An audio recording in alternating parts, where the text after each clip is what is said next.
Hi, welcome to the final presentation for the 2019 USMEX convention. Now before we get started, I have not been studying this subject matter very long. I was asked to do a presentation and I got really ballsy and I was like, you know what, I'm going to do it on this. And I hadn't really studied this subject matter very often or very much. And to be perfectly honest, there's not much written about this subject. There's not much in the numismatic literature, and the attribution for this particular issue is speculative at best. Now,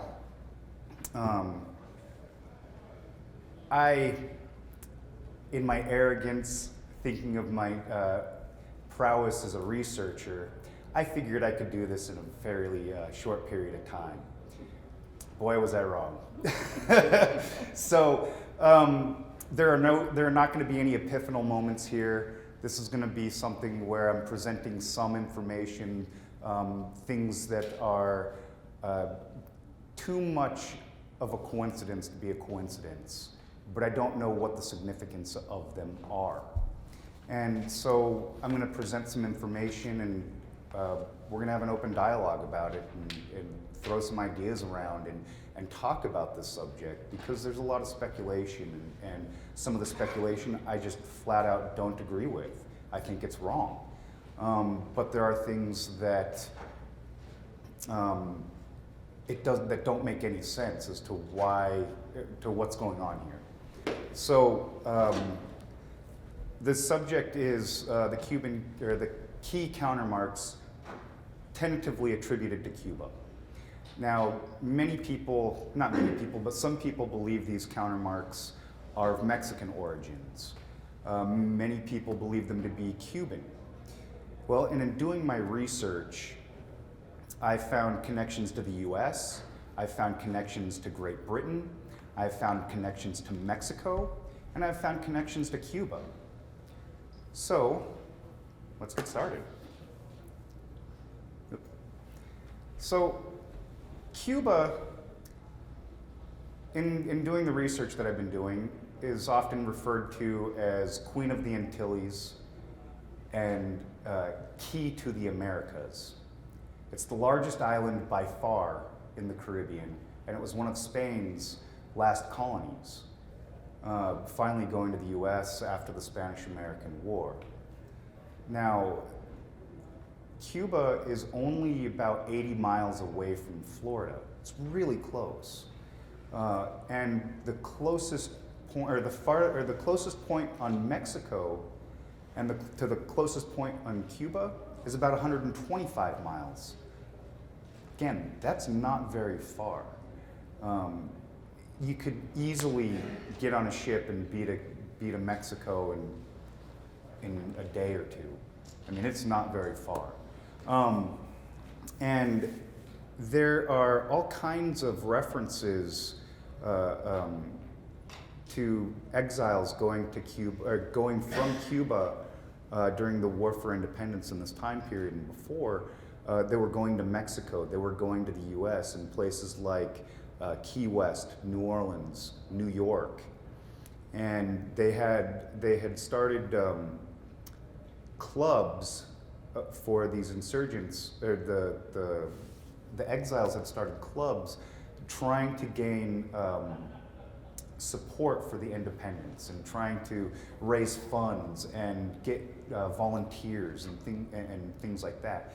As early as 1825, so this in Mexico. So this was right after Mexico's War for Independence. In 1825, Mexico had, along with Venezuela, had set up an expedition to go to Cuba to help support their independence. But they didn't do it because they feared backlash from the US government, who had had their eyes on Cuba for many, many years. And to some degree, they still do. So the coats of arms. Now, this is a really interesting facet, because the key, the Queen of the Antilles, the key to the Americas, the key has been used in iconography in Cuba for centuries, literally centuries. The city of Havana, there was research conducted in the 70s going through the archives in Seville, and they found documents from Havana between 1581 and 1588. And on these documents, they had wax seals, but they were broken and fragmented. But they found several examples of these seals. And they had enough to make a full seal, to put all the parts together, and what was missing from this part, from this seal had, and what this seal was missing, this seal had. So they were able to make a composite of what the seal looked like. And the seal, and this is pretty much it, what we're looking at over there.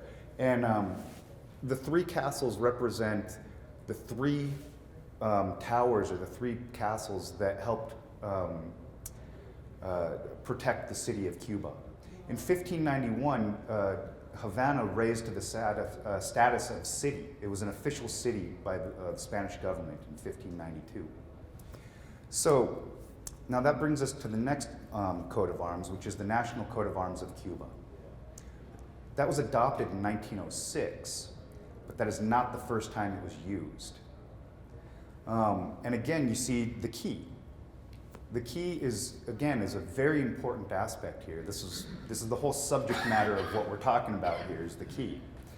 And so the official arms of Cuba was, that was officially adopted in 1906, but I'll go back to that. You look at this banknote here, that is the arms of the Republic of Cuba from 1869.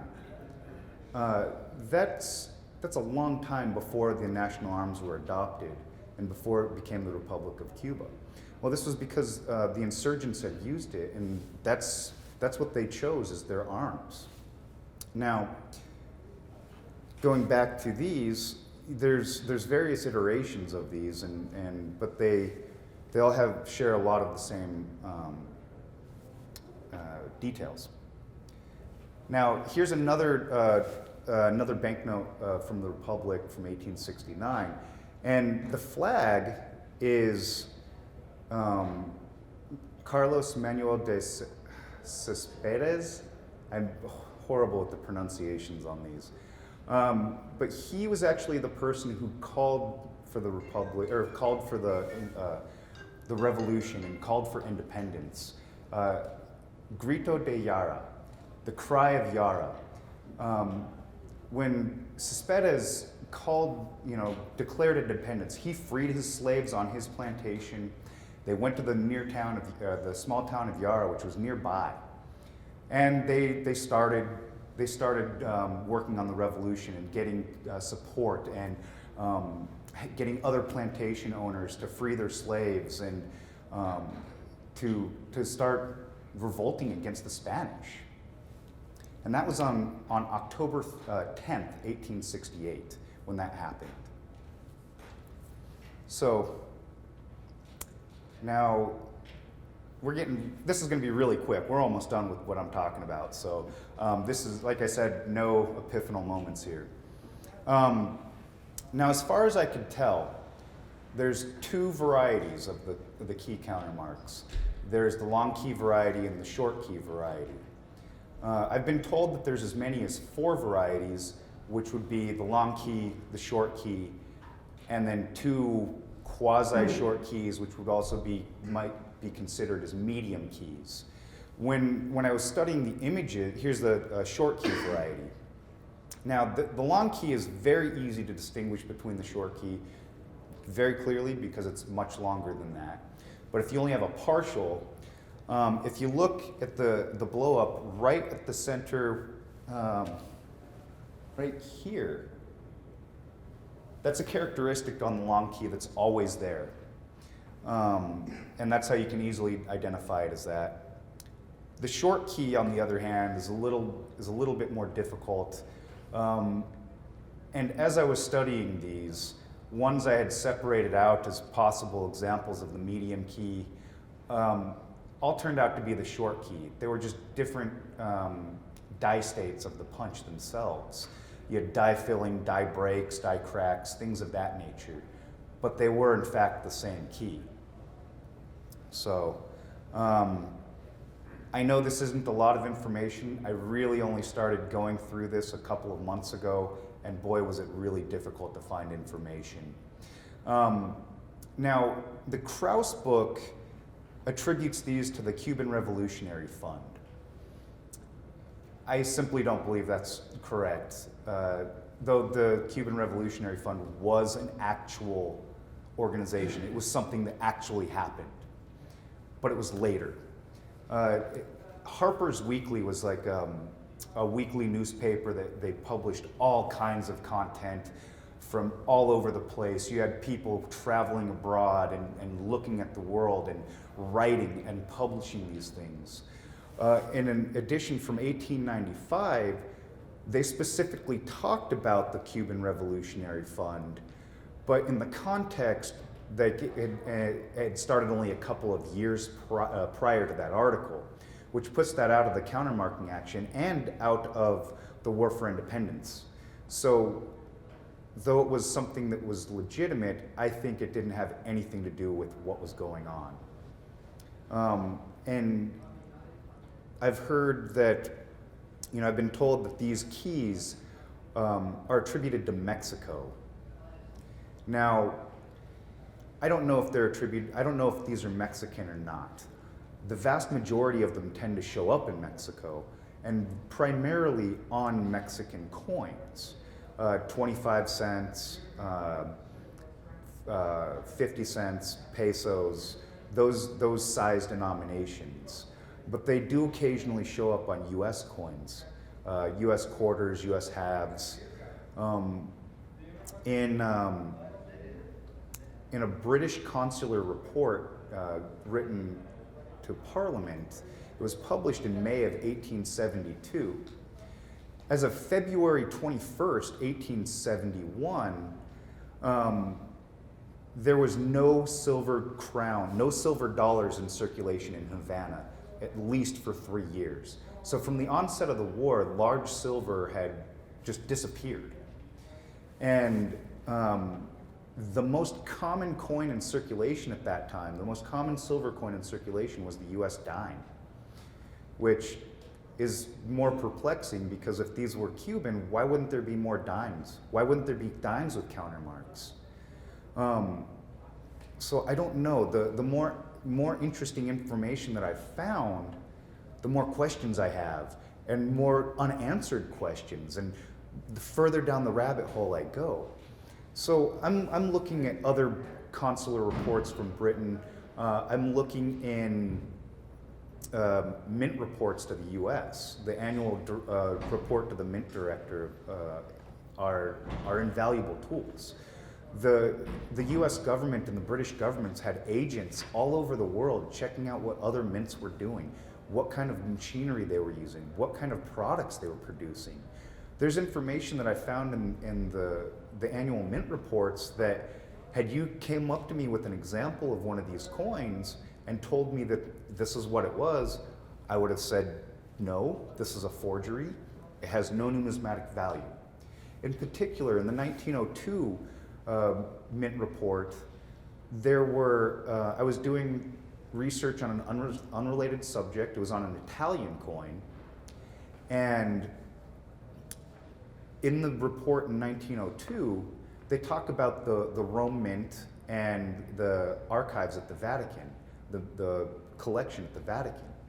And they had mentioned that in that year, they had made lead trial strikes of every circulating denomination and kept them in the cabinet. Now, everybody I've talked to had no concept of this. They had no clue. So I didn't know that existed until I found it. And like I said, had you showed it to me, I would have said it was fake. But it's documented in an official government record. I mean, that's pretty solid, conclusive evidence that it's not fake. So looking in these reports, there's all kinds of hidden gems. And there's you go through a whole report, there's nothing in it. You go through another report and there's pages and pages of information that are useful and pertinent. So what I'm doing now is I'm sifting through these documents and looking for things that are relative and related to what I'm searching for. And I went down this path because at some point, both PCGS and NGC, the major grading companies, stopped certifying these coins. So I made it a personal challenge to either prove or disprove what these actually are. And so far I've gotten more questions than answers. So I hope that we're able to draw some theories up, or add some information, or just get some general dialogue going about this subject, because I'm really struggling here and I would like some help. So, Terry. I'm just curious as to the, first, the overall volume of pieces that you know about with these counter stamps, as well as maybe the relative scarcity of the different denominations that you've seen counter stamp this way. Well, finding images of them, which really made a conundrum for me, because they're not as rare as they appear to be. They're scarce, but they're not that rare. I was only able to find about 40 examples for all the different denominations, 8 real size coins, $half size coins, and quarter size coins. Approximately 40 examples. And again, I haven't really been researching this subject for a very long time. It's on a soft research for the last few years, but really getting down to brass tacks in the last couple of months. I've got several books that I've just ordered. I've read one of them, talking specifically about the War for Independence, or the 10 Years' War. And so I still have a long road to hoe to get to where I can give you a much more educated answer on that. But it's the individual denominations are not rare. There are some types that are rare, like Maximilian pesos are scarce. The 8 real size are scarce denominations. 50 cents are probably the most common, along with the 25 cents are the most common. However, there are really rare types in the 50-cent series. Alex showed me a couple of pieces yesterday that just blew me away. He showed me an example of a Maximilian 50 cent. And the counter marks come on the obverse and the reverse. There doesn't appear to be any rhyme or reason as to why, which side they were applied to.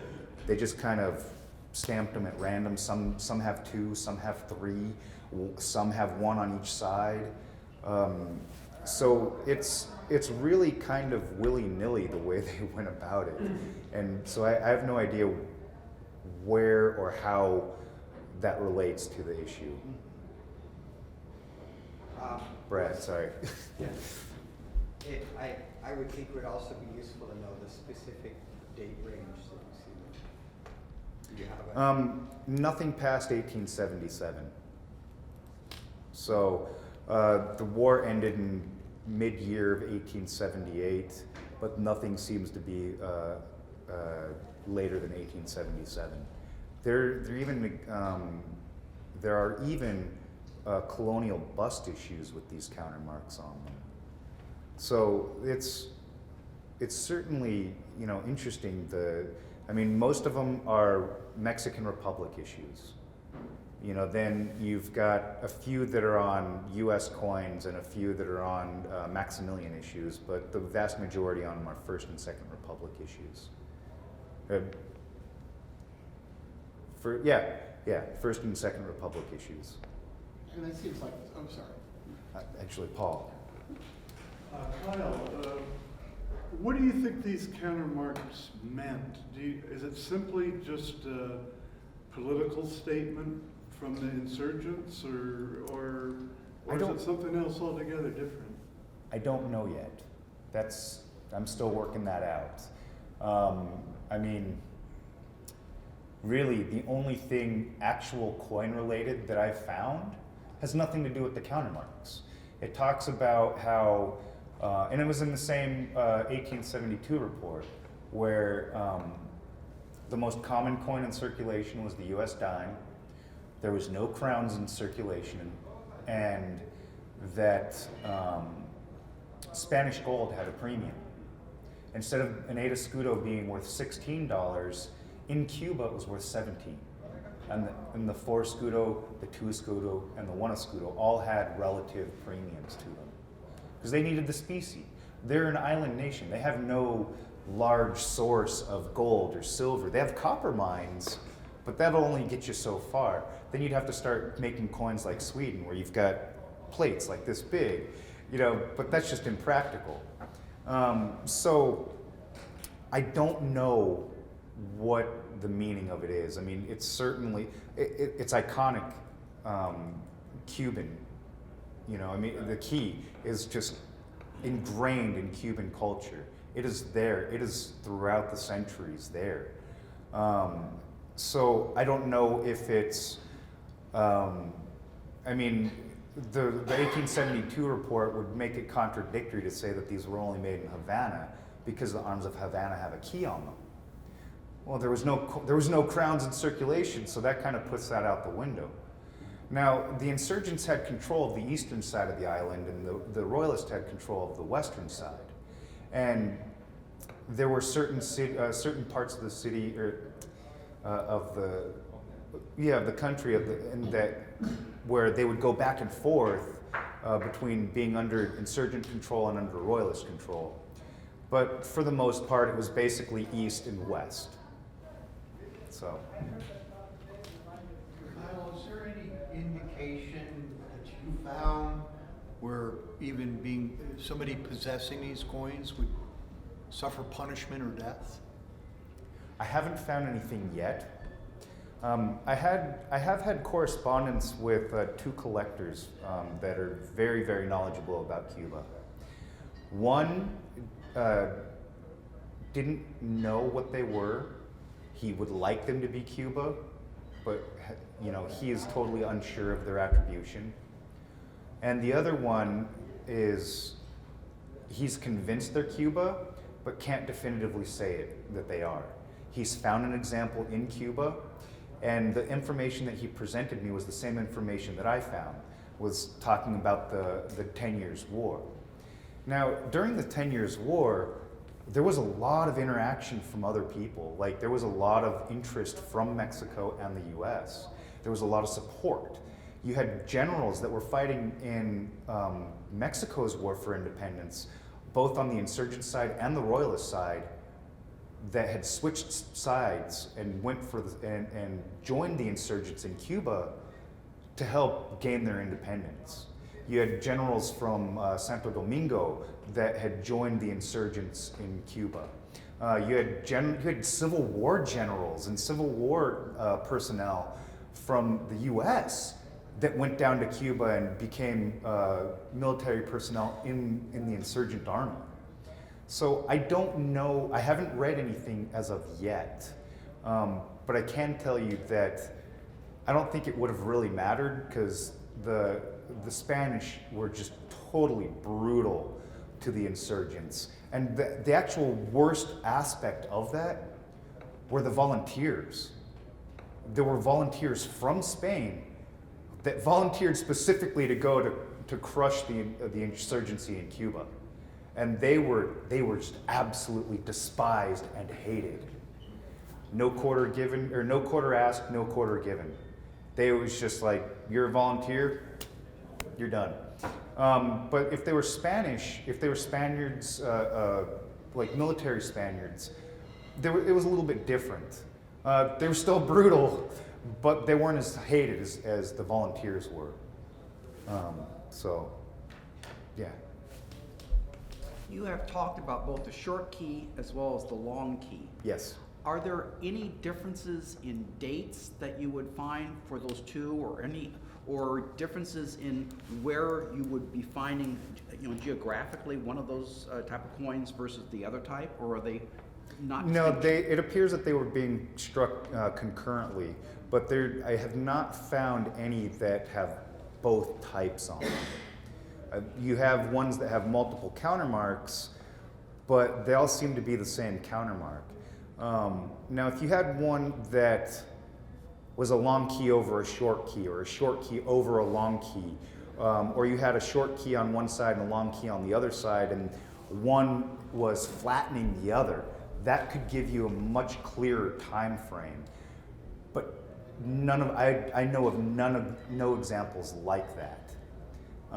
You see things like this, where you've got one over the other, or you've got one on one side and one on the other side, but they're all the same countermark. This would lead a person to speculate that you had two separate groups who were, whether they were affiliated with another is hard to say, but would appear to me there's two separate groups who are doing the marking. Or at least two separate locations. Yes. Yes. And that's the reason why I was saying, Right. geographically, where you're finding them, are you finding more of one type in one area? I don't think there's an answer to that, because the vast majority of them show up in Mexico. Now, I mean, let's face it, in the last 50 years or last 100 years, there's a lot of things that have moved around, a lot of collections, a lot of things. So, 19 collections from the 19th century that were dispersed 100 years ago, and the provenance is lost, and now they show up in some coin shop in Mexico City. Well, that doesn't really give you a definitive answer of where that coin came from. That just shows you where it showed up most recently. So, I mean, I'm really hoping to find something in one of the reports that says, oh, by the way, the insurgents were issuing these coins for this purpose, or, oh, the insurgents started stamping coins to circulate in their provinces. I would really love to find something like that. I don't think it exists. So, yeah, I don't know yet. Jeff? When did the countermark first come to the attention of the numismatic world? I believe it was by Holland Wood in like 1908, 1904. He did, what was it called? 1911? 1911. So, Holland Wood, he's like a lot of early authors, numismatic authors. He did a lot of good research. He did a great service for the community. I mean, his books, his works are still used today. He didn't have it all right. Fred Pridmore, who did an outstanding job on the coins of West Indies, had some things wrong. I mean, he did the best he could with the research and knowledge he had available to him.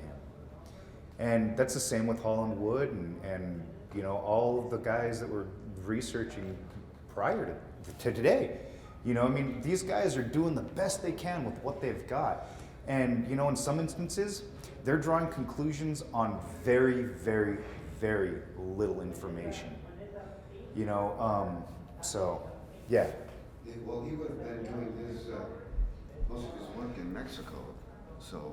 Holland Wood? Yeah, wouldn't he? Well, yeah, but he was also very heavily connected to the A&S in New York as well. So, I think at one point he was working for the A&S. Do you know, Terry? Was Holland Wood I part? was associated with the ANS. Yeah. I don't know why I think that. I've kind of always associated Holland Wood with the A&S as well. I mean, he was very, very active there in the early part of the 20th century. So, yeah. Sal? What did Dr. Brunk say about it? Does he mention it in passing, or did he go into it? I don't know. I've got Brunk in my backpack in the other room. Brunk is good for a lot of things. Definitive attribution is not necessarily one of them. You know, again, he was relying on people prior to him. I don't think Gregory Brunk did a lot of traveling to archives and researching those kinds of things. Certainly did a lot of research, and I'm not talking down about what he did in any way, shape, or form, but some things that he did and is published and is that people believe to be certain things just aren't correct. So yeah, Helen Wood was the curator in ANS from 13 to 38. So Okay, all right. So in 1911, that would have been prior to him being the curator there. yeah, he apparently joined like in 1908 and then pretty quickly. Yeah. Yeah, I mean, Holland Wood was, I mean, he was way ahead of his time, and he was very, very active in the early 20th century. So, yeah, some of his references are still used today. Mike. Are there any hacienda counterstamps in the form of a key that have been documented? There are some in the Yucatan Peninsula, which is really close to Cuba. Hold on. Yeah. Oh. Sorry. This is one of the very common things that we can see in this case. Yucatan appears a lot of counterstamped with the key coins. A lot of coins. Maybe, you know, I'm Mexican, so I can tell you that maybe 10 or 15 coins appears per year, right there. So this is an element that maybe we can use in the future to determine the authenticity of this counterstamp. So in another publication, a Mexican publication established that this money is used by the insurgents in Cuba. So maybe the money came from Mexico as an illegal situation, yeah, and goes to the island, and then they put the counterstamp. Or I don't know, maybe the counterstamp it was put in Mexico, in Yucatan. No? So the aspect of hacienda tokens for me, I've been told of that theory, and I dismissed it right away. And the reason being for that is a simple question. How many hacienda tokens from Mexico have you seen in silver, where they've used a silver coin? Yeah, this is it. I can think of 0. Okay, and not only that, why would they do that to an 8 real? Let alone a 4 real or a 2 real. I mean, why would they do that to an 8 real? That is way too much money for a hacienda token. Hacienda tokens are base metal like brass, copper, white metal, just pot metal. Like they're just tokens. They're tokens to be like, okay, good, you can have a cup of coffee here, or this is good for a night's stay, or you can have your 2 eggs in the morning. That's what those things are worth. A 2 real is like a week's worth of material there. I mean, like, there's a huge disparity in the values there. So that is why I immediately dismissed that theory.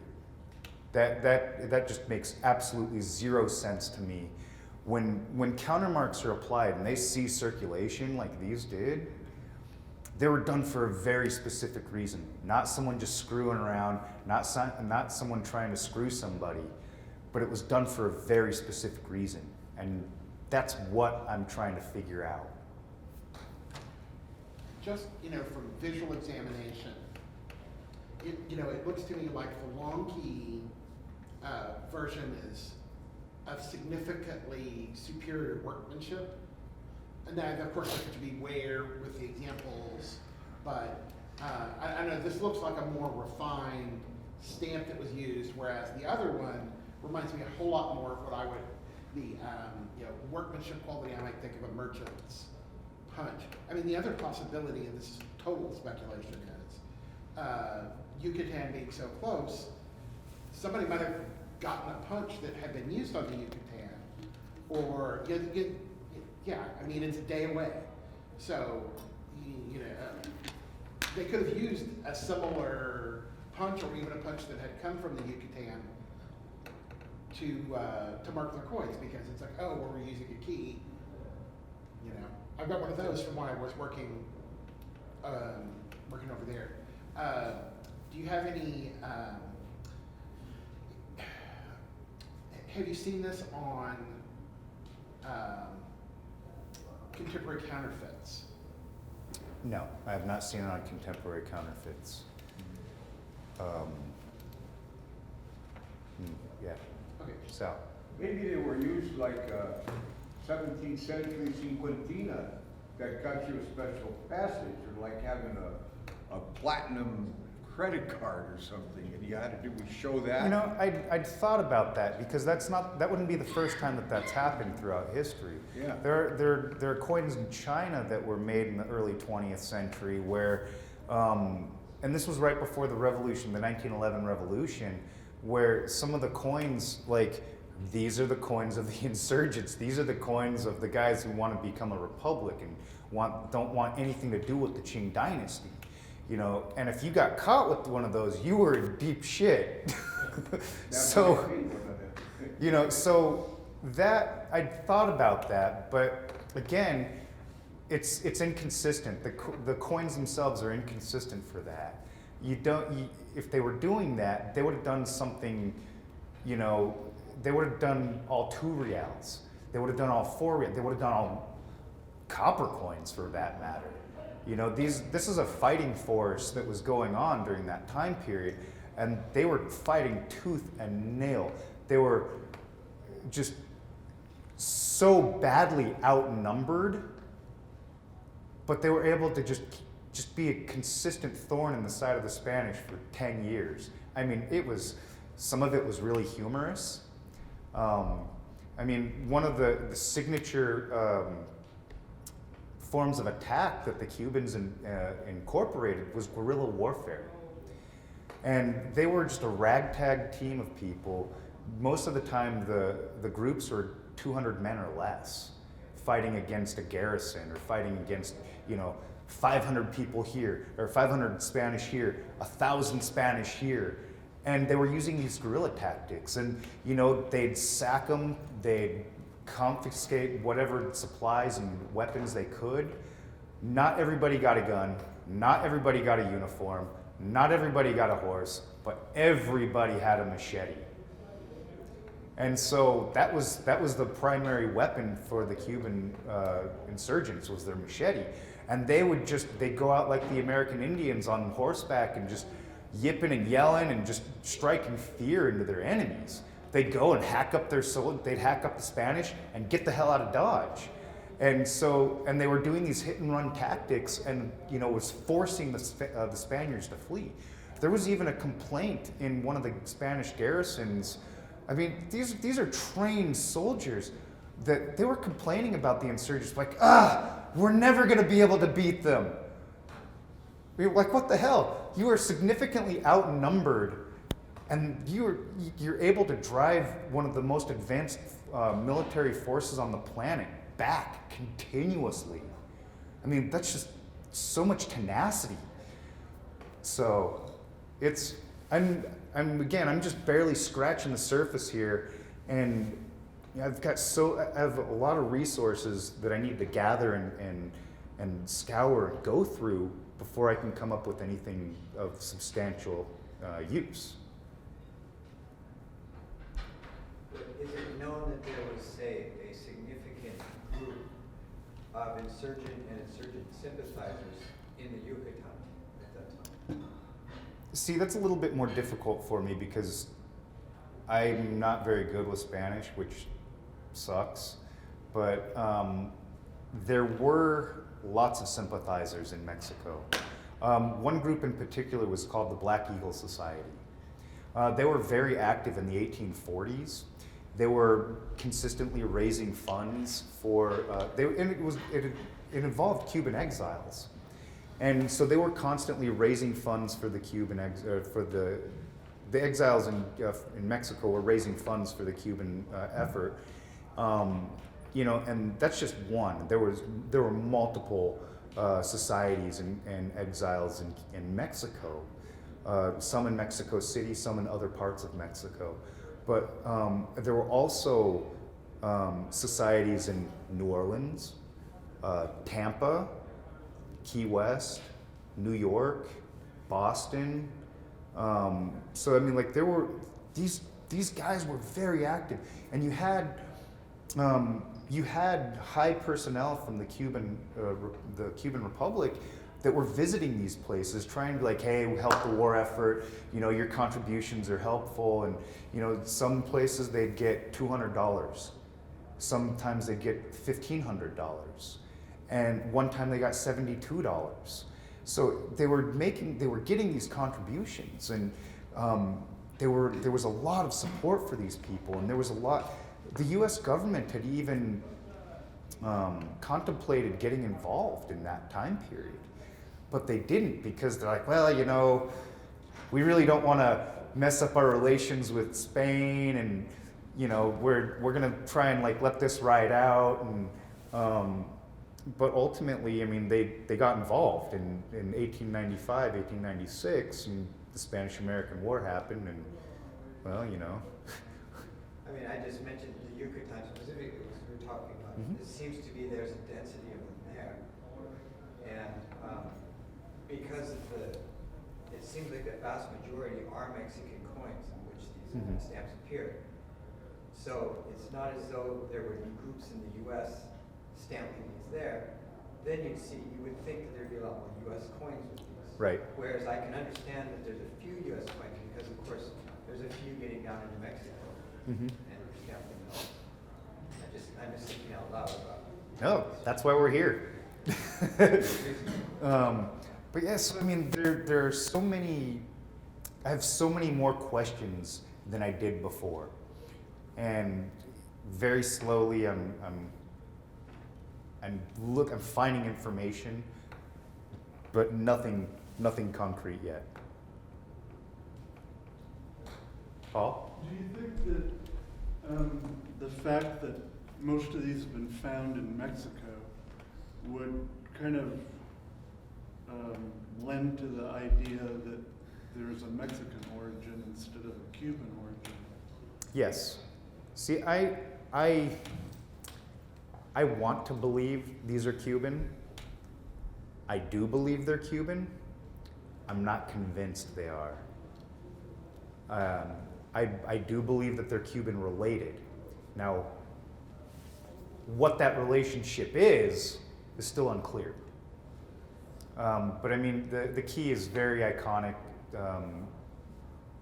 Cuban, you know, it just is. It's been a part of the iconography for centuries, and you know, and it's the key to the Americas. I mean, there's so many things, so many connections, you know, I mean, perhaps it's just a coincidence and these are some kind of unknown Mexican issue. I don't know.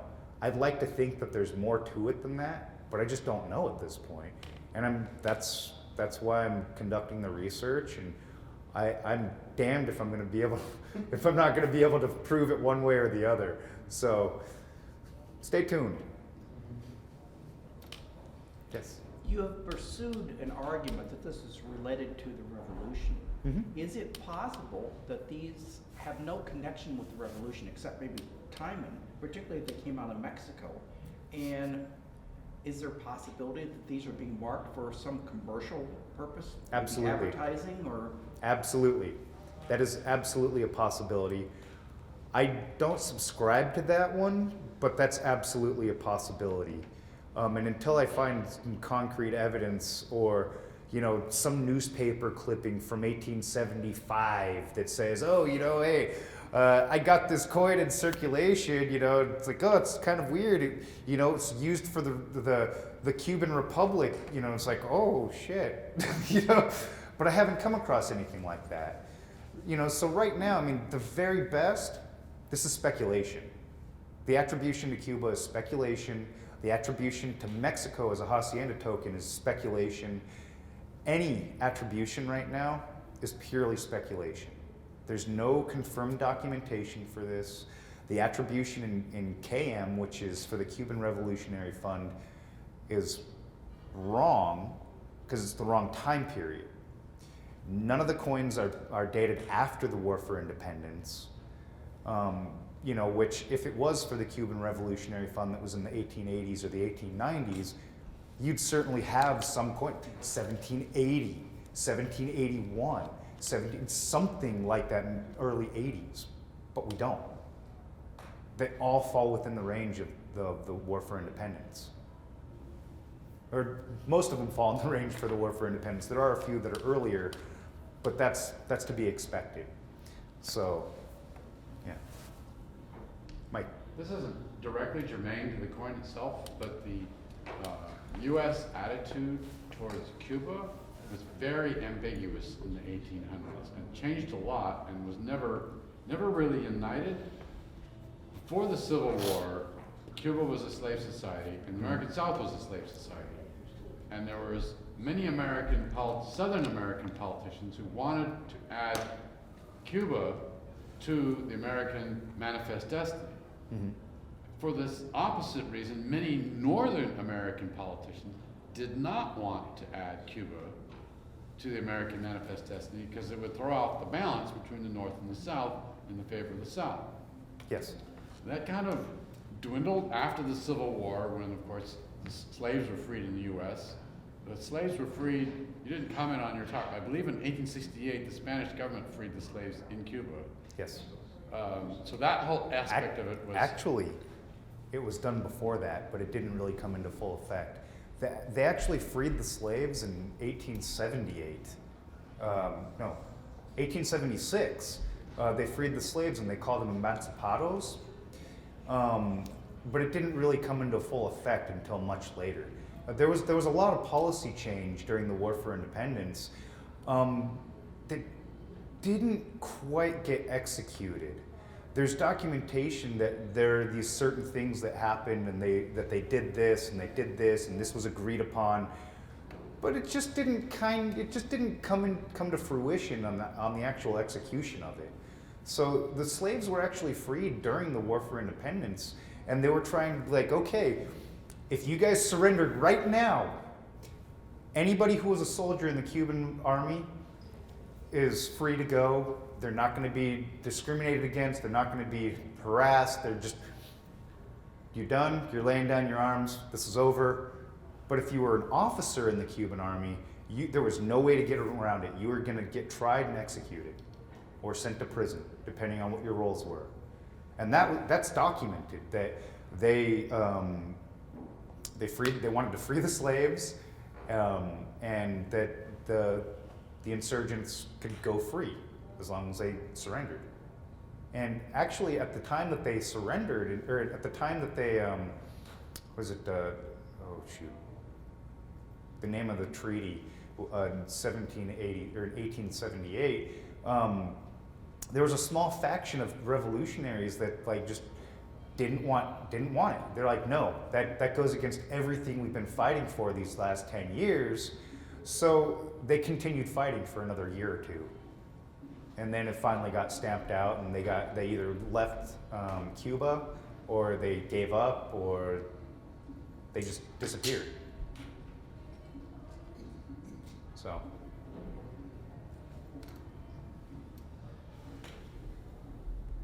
Well, if nobody has anything else, I guess we'll call this a conclusion. No definitive answers as of yet, but lots of interesting topic and subject matter. So if you guys happen to come across anything in your searches, please, please, please let me know. Thank you.